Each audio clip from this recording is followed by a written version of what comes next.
Hi everyone, I'm Kate and this is Karla, your trends experts at Boxclever. Welcome to our new Soapbox podcast series revisiting our cost of living trends report.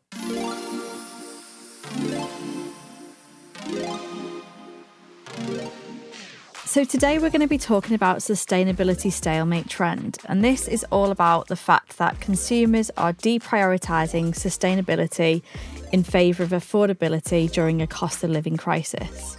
And we're really pleased to have Lucy and Dan, who are both research directors at Boxclever.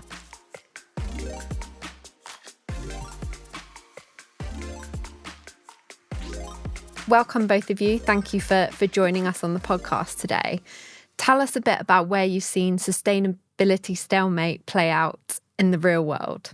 Well, we noticed in the cost of living report that you guys wrote for us, there's an observation that sustainability kind of happens by default. So it's not necessarily that sustainable behaviour in and of itself is always front and centre. It's very often that something else is happening first and foremost, and then sustainability happens afterwards. So what we've identified is that for sustainable behaviour to stick, it almost needs to be the default option. It needs to be easier to identify or to undertake the sustainable behaviour than it would have been to have undertaken the non-sustainable behaviour. And we've actually identified, and we've used this in research quite a few times now, a framework that we can use to identify whether any sustainable behaviour is going to be successful or not.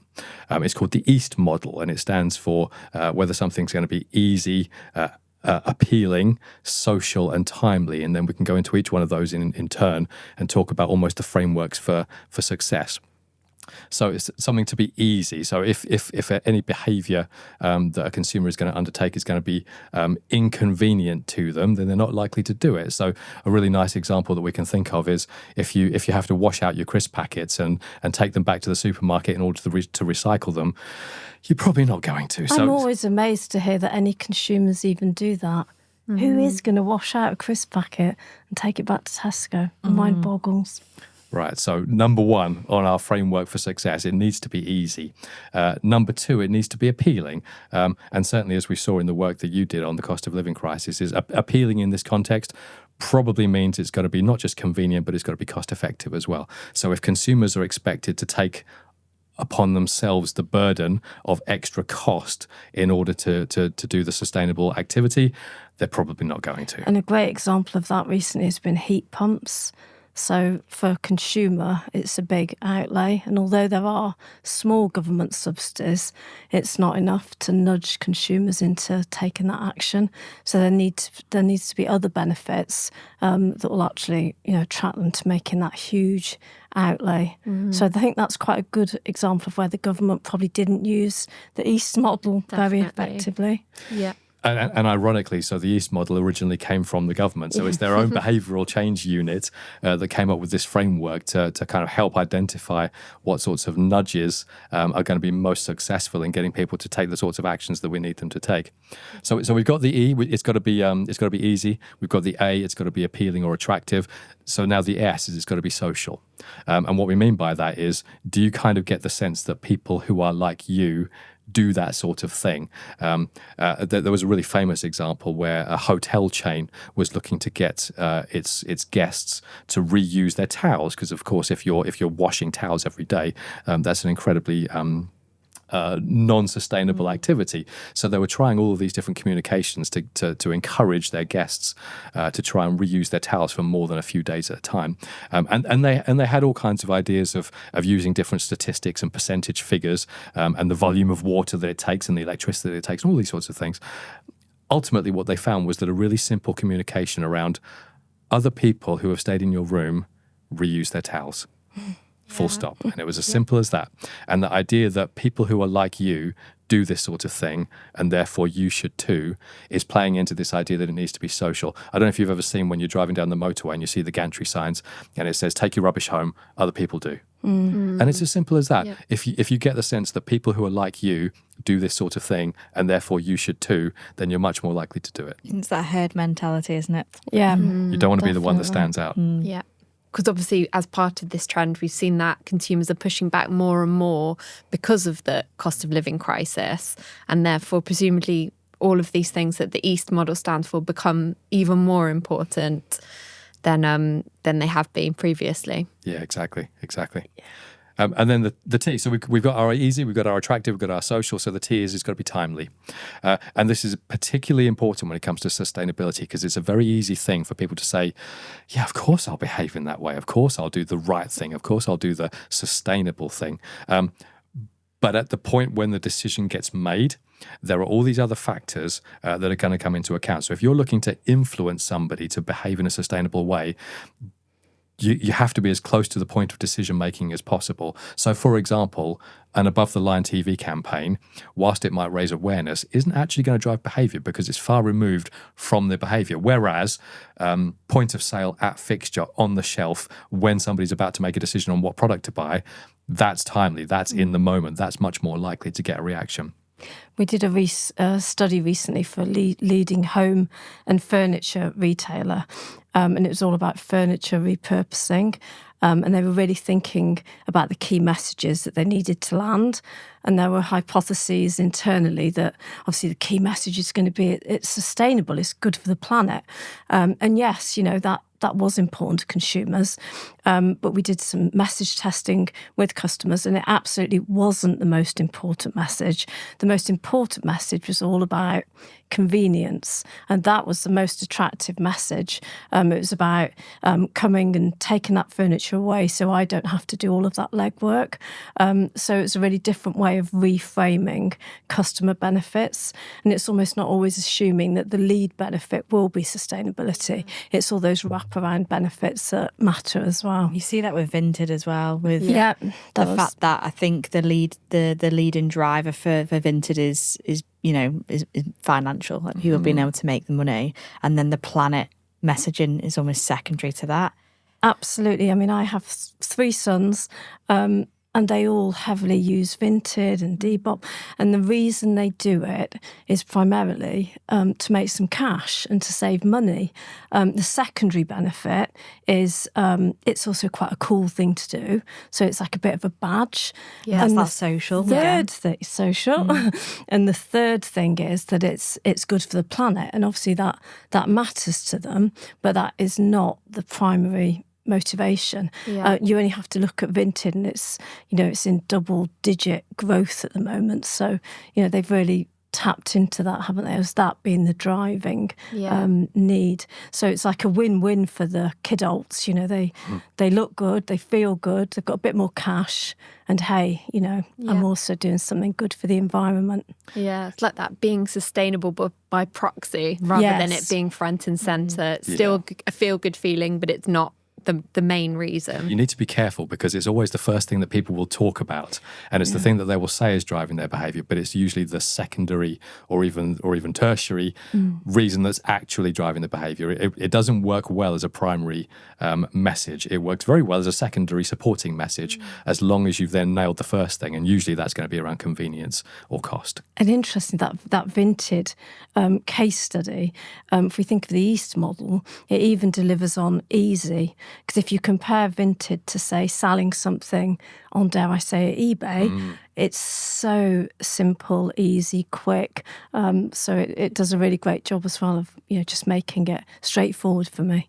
There is another example that I just thought was really quite poignant, and I heard it on Deborah Meaden's podcast, and she's talks to business leaders, but she also talks to consumers about, how sustainability can be made easy for them, and sort of really tap into their needs. And she did an interview with a woman who'd very recently lost her dad. And she spoke about, how it had been quite difficult to find solutions for his funeral. And she talked about her dad and what mattered to him. And it was about being frugal. That was really important. And he would have been horrified to think they were spending, thousands of pounds on an ornate coffin. He was also really caring about the planet and, didn't want to leave a big footprint, and thirdly, he loved nature. So she was looking for solutions that would sort of meet all of those different needs. And she found it. She did a lot of digging, and she found these woodland burial services where they also plant a tree in your memory. And it was just a really great story about how she started by thinking about her dad's frugality and finding a solution for that. But then she ended up, finding this solution that also meant, he wasn't going to leave a huge carbon footprint on the planet as well. So it was just a really nice story of how that particular business had looked at all of those needs together and packaged, something up in a really compelling way for her. That's really interesting, isn't it? When you think about how sort of a few years ago, sustainability was always about costing more and having to kind of trade up to these specific green projects. And now we're moving much more back towards it needs to be sustainable, but actually part of that can be that it's the cheapest option, it's the best value as well. Absolutely. We hear a lot from consumers about this sentiment, why should I pay for more money to be green? Why should a vegan sausage cost more than a meat one? So there are lots of examples like that we hear from consumers. They just don't understand it, and they certainly don't want to pay a premium for being sustainable, particularly not at the moment in a cost of living crisis. So yeah, and that's where you see the challenge, particularly with electric cars at the moment, because that is something where obviously we've seen the likes of Tesla not performing as well as they hoped. I guess in that particular climate, people rightly saying, I'm not going to spend that amount of money for something that, quite frankly, I don't actually need, and it's for sustainable, goals that actually the government aren't necessarily, kind of tracking against their particular objectives as well. We know that the government currently has put those goals back in terms of banning petrol cars. So consumers are quite rightly saying, well, why should I have to, meet that target myself and pay that money? That's a really nice example of failing against quite a few of the criteria of the East model, because it's not easy. Yeah. You've got to charge your car before you go, and you've got to be fairly confident that you're going to be able to charge it when you're out, or that you're going to be on the motorway and that you're not going to run out of charge. So it's not easy. It's not attractive because it's the premium that you have to pay is all on you, the consumer, and you don't necessarily get a sense that any of that is being offset by the manufacturers. And it's not social because it's being pushed back and pushed back and pushed back. So you look around and a lot of your friends aren't doing it. So why should I? So there are a number of reasons why that doesn't necessarily successfully nudge the behaviour in the right direction. And it's not timely because the petrol ban has been pushed back as well. Yeah. There we go. Exactly. There's no urgency. And it's a really poor example as well, isn't it, of how government haven't put the infrastructure in place. And we hear from consumers all the time that they expect governments, businesses, manufacturers to take the lead and to make it easy. And it's just another example of where they failed in that respect. There's a really great meme actually out there on social media about I think we were talking about washing out crisp packets before. I think it was when one of the footballers went to Saudi Arabia on a private jet. I think it was Neymar, and there was pictures of him getting on his private jet. And so I think the meme was, I'm really glad I washed out that tin of tomatoes to save the environment. And this person is flying to Saudi Arabia on a private jet with like ridiculous amount of emissions. But it just sort of sums up that imbalance, doesn't it? It makes you think, doesn't it? Well, what's the point? What do my small little behaviour changes and my little initiatives matter? And again, in the context of this fatigue that consumers are experiencing with not just the cost of living, but everything else that's happening coming out of COVID, polycrises, it's just adding to that feeling of just, what is the point? I suppose something we haven't talked about so much yet is the sense of optimism. And it works well when you feel optimistic, and it fails big time when you don't. So if you feel like my efforts are going to be worthwhile and create some sort of good in the future, then you're going to be much more likely to engage with them. If you get that pessimism of, well, I'll wash out my tomato tin and I'll wash out my crisp packet and I'll take it back to Sainsbury's, and yet it doesn't make any difference whatsoever because Neymar's going to get on his private jet and governments on the other side of the world are going to keep knocking down the rainforests, you get that sense that you're almost pushing against the tide, or there's an inevitable sense of, why am I bothering? Yeah, futile. Well, it's futile. Yeah. What's all this for? A good example of where a business is working with consumers to try and break that sustainability stalemate was an example that I saw by a charity called Hubbub. And this charity is all about working with businesses and organisations to make what might seem on paper like fairly small scale changes, but they're always initiatives that consumers can get behind. And they partnered with Just Eat, and there's a huge problem with delivery takeaways that food waste is massive. You know, we eat half of it, chuck the rest in the bin. So they worked with Just Eat to come up with solutions to stop consumers wasting as much. So it's things like, innovative things that you could do with a takeaway to make a nice meal the next day. And it was also around Just Eat, making it very clear on portion sizes so that people could make a better judgment, and even offering some smaller size portions as well. And it was just a great example of a business working with consumers to bring them sort of on board on that journey and coming up with solutions that are quite easy and simple, going back to the East model, just very straightforward and attractive, benefits. Yeah, really good example of it moving into the optimistic, positive, making, you gain something, you get some value from it as well, rather than it being about you need to take this away, you need to stop doing this. So, yeah. I think we had an example in the report about that from Unilever. I think it was for Hellmann's, wasn't it, with food waste specifically, and how can you use Hellmann's to elevate leftovers. And they ran a social campaign where if you watched that on YouTube, for that amount of time, then you got money off that particular product. So again, it's like incentivizing that and carrying a positive message with it as well. Yeah, it's nice. Yeah, that's like the Lush example as well that they've done for absolute years, but you still hear it in research where I think it's like if you buy 5 face masks and you bring all the tubs back, you get a free one. And people don't do it because they particularly feel that strongly about recycling the plastic, but they want to get the free product. So it just by default. Exactly. Yeah. Works well. Thanks for all your examples so far. The next question that we wanted to ask you was around what have you been hearing in the research world? So whether it's briefs from clients, conversations with clients, even hearing firsthand from consumers through our research, our qualitative and quantitative research. Well, I guess one thing we've been hearing quite a lot from clients about is bridging the say-do gap. So how do we, as researchers, really unpick that and get underneath the skin?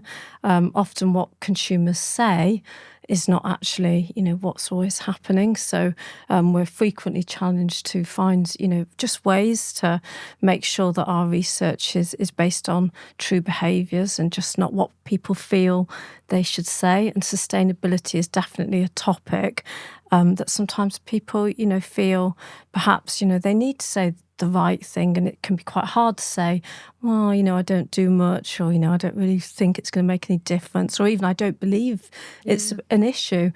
So we have to find techniques to really get beyond those surface responses. And ethnography is one. So actually going into people's homes, finding out what they do, talking to other family members, interrogating recycling bins, to see actually, well, what are true behaviours in this space, can be a really good method of finding out a bit more deeper insight, really.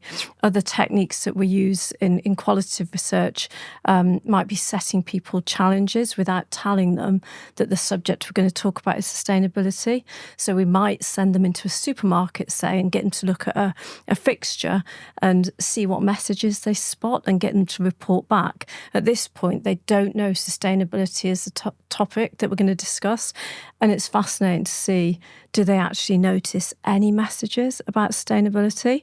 We did a project recently that was looking at pack messages, and we actually saved the client a lot of money because messages weren't being noticed, and they needed to find other ways to get that message out there. So that's just one example. It's really pertinent as well in a cost of living crisis where we've seen myself and Karla looking at reports from not just the UK but around the globe as well about how sustainability has become lower down on a priority list in terms of consumer needs. So that say-do gap, if anything, is potentially getting bigger because of that affordability issue. People still say it's important though, that's the only thing, because it's a social desirable concept, isn't it? Yeah. But we do know that when people put that into like a list of what are those things that I need from a product, it is becoming like less over priority. Yeah, and we have to find ways to allow people permission to talk about things that perhaps aren't always, the social norm or the socially accepted things. So we need to sort of find channels or forums that allow people to be more open. It could be online communities where people feel they can be more open, or it could be sessions that are just recorded with conversations between friends where they don't feel judged perhaps, and they can just have that open dialogue. We did a fascinating project recently for food manufacturer where we got kids and young adults to talk about what really mattered to them, and we did the same with their parents, their teachers, their grandparents, and we played back the messages and the conversations we'd heard, and we got them to then discuss it, and it really unlocked some fascinating conversations, about what sustainability actually means for different generations and what their expectations are. One of the other things that we saw in that study actually was that sustainability as a thing, it's not binary. It's not yes you do it or no you don't. It's a lot more nuanced than that. So you need to be able to ensure that when you're asking questions of consumers, you're giving them the space between yes and no to kind of have that grey area of, well, I kind of am, or I am in this area but not in this area. So we developed something called the behaviour change model, which we've used a few times now.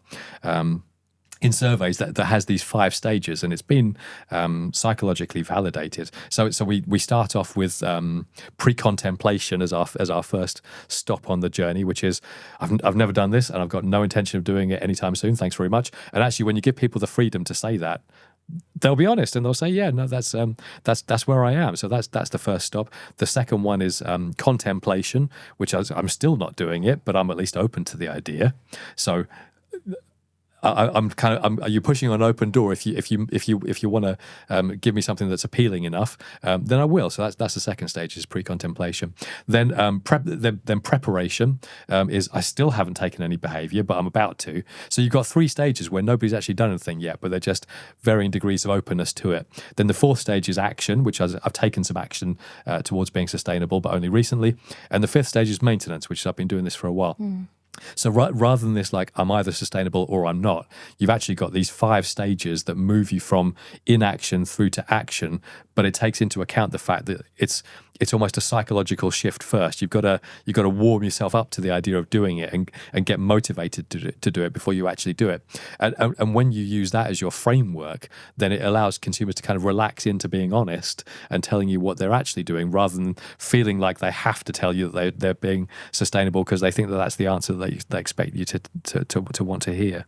Yeah, it's a very sensitive topic to tread, isn't it? And going back to your point, Lucy, as well, and thinking about what you've just talked about there, Dan, but I remember doing a project for pet food sustainability, and that was quite interesting because obviously, you have to talk about what it means as a human first, in terms of your own habits, before you can even think about the second or like 3rd thing that you're looking after in your life past your kids, which would be your pets.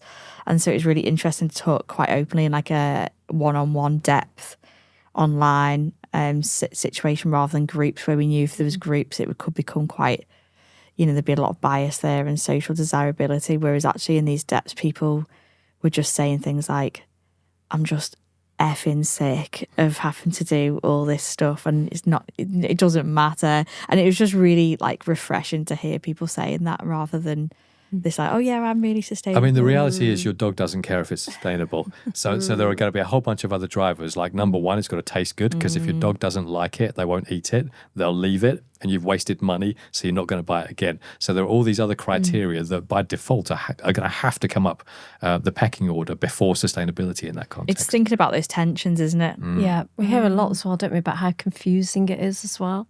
So we often hear, anecdotal stories about, I just don't know if what I'm doing is even right. I mean, the avocado, there's a theme here, isn't there, of avocados, but that's a good example, isn't it? We think avocados are healthy. We assume it's better than eating loads of processed bacon and sausage. But actually, if you really do your research, they use a lot of air miles. They're not local to us. Yep. So you get this sort of mindset, well, how do I actually know if it's a good thing or not? Is it the right thing to do? So there's a tension that exists. That's quite interesting, actually, because in that same study that we were just talking about, so on that scale where we asked people, are you sustainable? Most people told us that they were sustainable to some degree or other, right? There weren't that many people who were absolutely against it. We then asked this follow-up question, well, what does sustainable actually mean to you?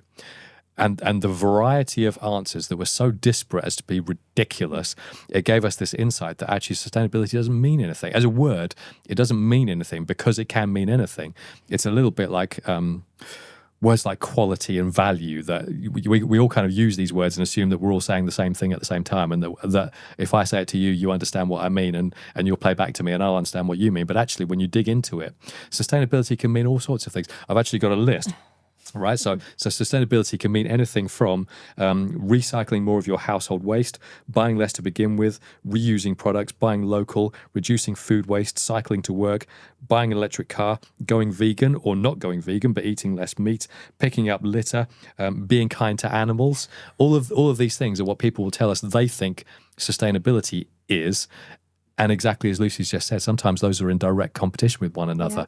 Yeah. You might undertake one behaviour thinking you're being sustainable, and somebody else will call you out and saying, actually, that's not sustainable. You should do my thing instead. So you end up with this scenario where nobody actually knows what sustainable is, or what they should do about it, or whether they're getting the kudos for behaving in the right way. Okay, so just to sum up what we've been talking about today, how can clients nail this trend? How do they get consumers to move past this stalemate? I think the most important thing is to just reflect on the fact people do care. It's not that people don't care and that they don't want to do anything. I think it's just they can feel they don't know what's the right thing to do. They don't know if it'll make any difference. So brands, retailers, manufacturers, politicians need to really find a way to make things simple, to be transparent, to make it easy for consumers, so they know that what they do, what they focus on, no matter how small, will make a difference. And I think if they can do that, then they can bring consumers on board. Consumers want to feel we're on a journey with this together. So the brands that can tap into that have more, I think, opportunity for success with it.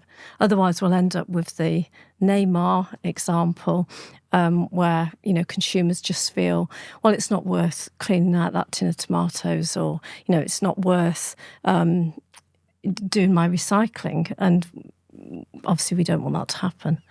Yeah, just to add to that, consumers don't want to feel like the burden of responsibility is all on them, and the big organisations, whether that's government, whether that's brands, whether that's retailers, are not doing their bit. So I think our insight, our view here is that as a brand, you need to go first. You need to demonstrate that you're leading and facilitating ways for consumers to follow and be part of that journey with you. And part and parcel of that is almost to demonstrate that there is cost to you in doing it. So as a retailer or as a brand, you're not just making products, but those products are 3 times the price, and you're expecting consumers to pick that up.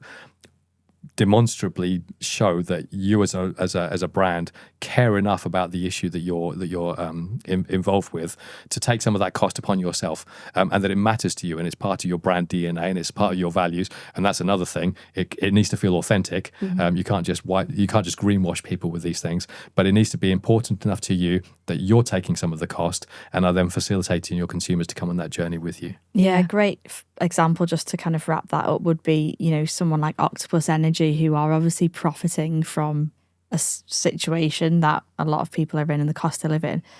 But they talk about it in terms of investment in, greener energy and better energy for people going forward. So I think to your point, Dan, it's about, making sure that investment is at the core of what they're doing rather than just passing that on to consumers. And trying to come up with cost-effective solutions is really important. Yeah, giving those benefits back to customers. Absolutely. Yeah. And then the final thing I'd say is, just as we talked about, sustainability is too big a concept to try and be sustainable. Don't try. focus on the micro behaviors, focus on the 1, 2, or 3 things from that list that we were talking about earlier of micro behaviors that are most in line with your values, and do those, and don't try to do everything, because when you try to do everything, you end up doing nothing. Great. Well, thanks both for coming in and talking to us about Sustainability Stalemate. Thank you very much. Thank you. Thanks for having us.